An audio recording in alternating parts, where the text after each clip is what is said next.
નગરપાલિકા વિસ્તારમાં આજ સવારે મેં જાતે બધા સ્થળે જ્યાં વોટર લોગિંગના પ્રશ્નો હતા અથવા તો જ્યાં વોટર લોગિંગની સમસ્યા ઊભી થઈ શકે એવી હતી ત્યાં ટીમ તૈનાત કરેલી છે. એ ટીમ ત્યાં છે કે નહીં એની ખાતરી કરવામાં આવેલી હતી. એ ઉપરાંત જિલ્લા ઉદ્યોગ કેન્દ્ર પાસે જ્યાં પાણી ભરાયેલું હતું ત્યાં સ્થળ સમીક્ષા કરવામાં આવી હતી અને ટીમ હાલ મોકલાવેલી છે અને તે પાણીનો નિકાલ યોગ્ય રીતે થઈ શકે એની કાર્યવાહી આપણે હાથ ધરેલી છે.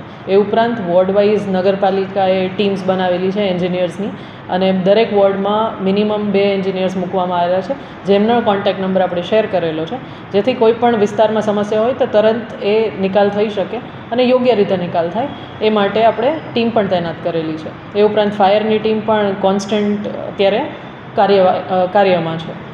આપણે જે તે જૂના સમયમાં ગયા વરસાદમાં જ્યાં પાણી ભરાવાના પ્રશ્નો હતા અને સ્થળાંતરિત કરવાની ફરજ પડેલ હતી ત્યાં આપણે ઓલરેડી સ્થળાંતર કરવા માટેની જગ્યાઓ આઈડેન્ટિફાઈ કરેલી છે, શાળાઓ ખોલેલી છે, ત્યાં પણ નગરપાલિકાની ટીમ મોકલેલી છે. જો સ્થળાંતર કરવાની જરૂરિયાત પડે તો આપણે તરત એ વસ્તુનું પણ સોલ્યુશન લાવી શકીએ એ રીતે આપણે પ્રિપેર્ડ છીએ.